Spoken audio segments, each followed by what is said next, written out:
Hello, my name is Miranda Weeks, and I have been a teacher with VIP Kid for 40 days now. I have taught 125 classes as of yesterday morning, and I just started using Feedback Panda about a week ago.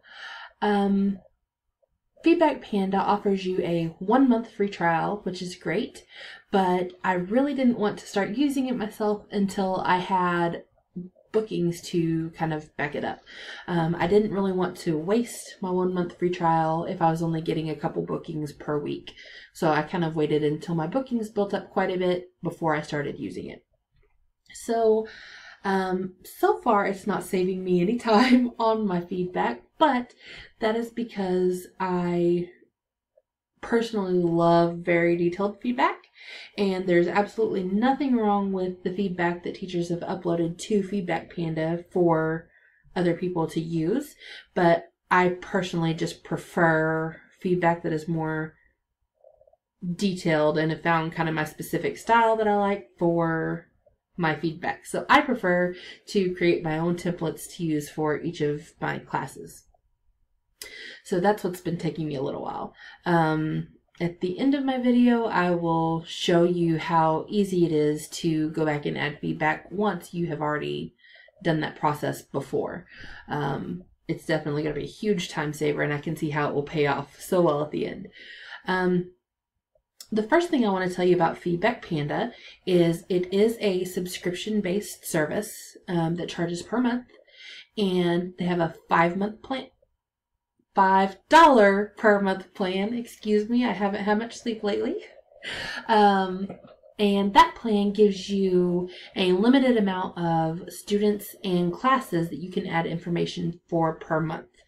Now, depending on how many classes you actually teach per month, that might be a great option for you. If you teach a lot of classes per month, Kara, the $10 per month option might be a better fit for you. With that one, you get unlimited classes and unlimited students per month. So for me, $5 or $10 really isn't a big deal compared to how much time I'm going to be saving, not having to do all that work on my feedback. So I'm super excited about getting into this further. So before you can use Feedback Panda, you do need to create your account. Get all signed up. Feedback Panda is a browser extension. So if you use Google Chrome or I know there are some other browsers that are supported as well, it will actually embed itself right into your classroom. So whenever I go to Feedback Panda, this is how I do it. You enter your classroom, and you do not want to click on Add Feedback yet. You want to actually go down and click on the little panda down at the bottom. This is going to open a new screen for your Feedback Panda, and it's automatically going to transfer over all the information about the student, about the course, and everything. It is really such a time saver. Your first time, you are going to have to select a school. I created a school called VIP Kid. I know that brick and mortar school teachers could probably use this in other capacities, maybe for tracking communication with parents or other things for their students. So you can use this and create you a couple different schools if you choose to do that. But I just needed the VIP Kid school, so I'm set. So the next thing I have to do is I need to find my student. We did not find a student with the ID number in your student list. Please use one of the options. So I need to create a new student. Now, this is my student's name. She actually had given me a different name that I could not catch. Angel is what she said her name was. So I would much rather remember her as Angel than have to remember this name. So what I'm going to do is I'm going to refer to her as Angel in my feedback.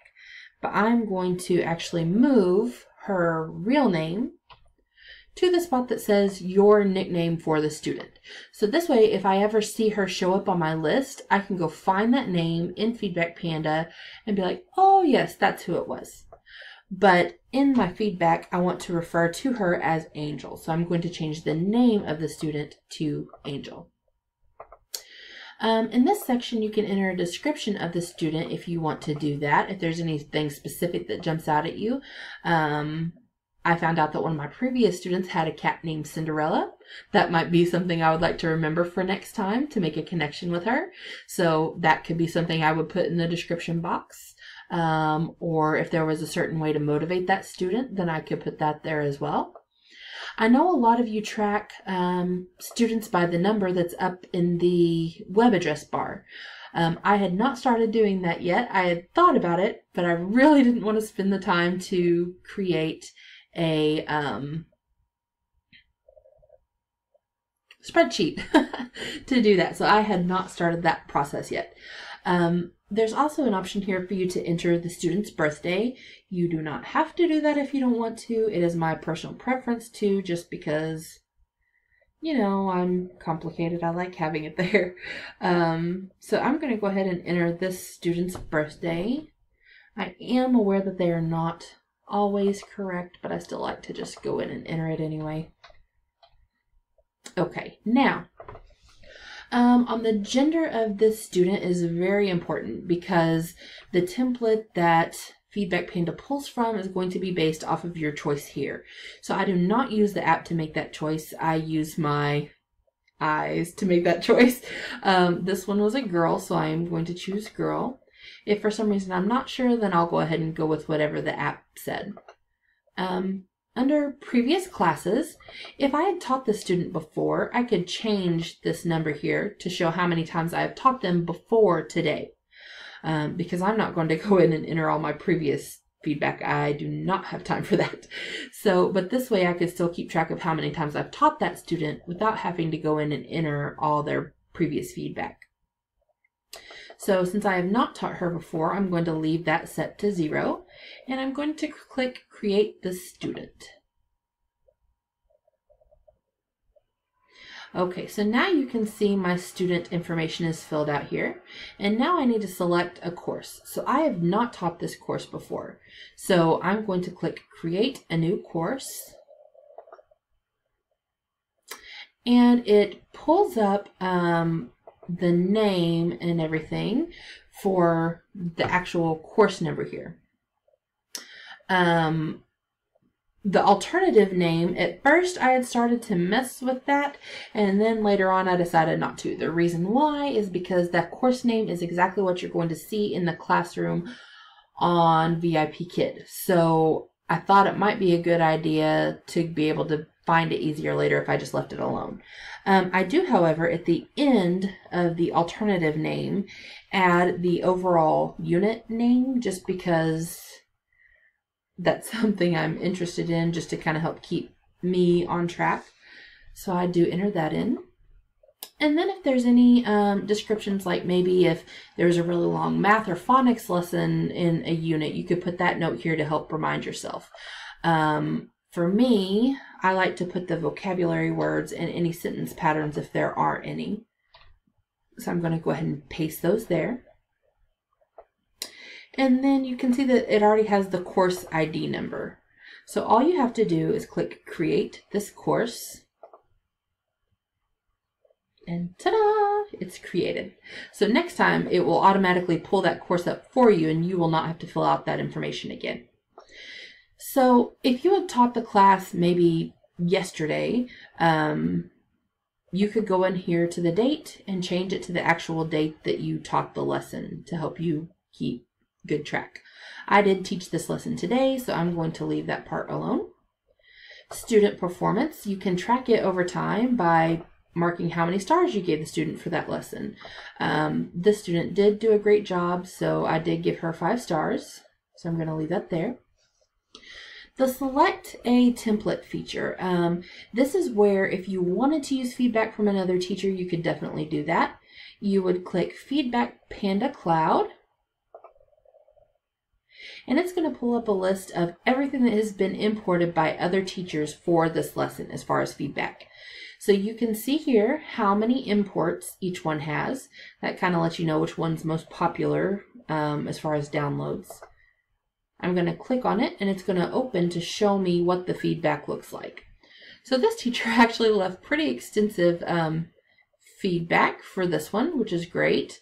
So I could very easily copy and paste this, paste it over, make any personalizations, and go with that. Like I said, I usually do make my own templates, so I'm not going to do that at this time. But if you wanted to do that, you could click import this template, and it would automatically fill out your sections, and you'd be good to go. If you wanted to make some changes to it, maybe you like the outline of it, but not the exact wording, or you'd like to change it up a little bit, you can also definitely just highlight this, copy it, and then come back up, exit, do create a new template and paste it and change it up as much as you want to. I'm going to create a new template, and my student was a female, so I'm going to type in the female box. Feedback Panda will automatically pull the student's name from the student that it picked up from your lesson. So to get it to populate that name, you need to do a open bracket, no spaces, type the word name in lowercase letters, close your bracket, and then continue typing as normal. So name did a great job in class today would be fine. I actually already typed up my feedback just to save some time here. I warned you it was long. Okay. So there is my feedback. The next thing that you need to do is you need to click Generate Male from Female Template. If you'd had a male student, you would click Generate Female from Male Template. This goes through and changes all the pronouns. So it changes he, she, her, his. It changes all those for you, so you do not have to do that yourself. My only caution with that is every once in a while it will accidentally miss a word. I know the formula is a little bit complicated in the way that it does that. Like here's one. We had a good conversation about recycling and how he can help take care of the world around her. Should be him. So you definitely want to go through and make sure that all the words translated correctly before you save your template. So I'm going to scroll down here, double check, make sure everything's good.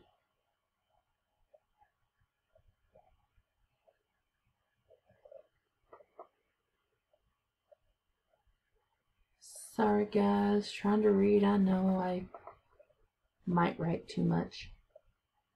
I try to think of what I would like to see if it was my student and how detailed I would want the teacher to be. And I mean, if I was paying this much for lessons, I would definitely want to know the specifics about how my child was doing, not just a generalization. So that's what I try to do.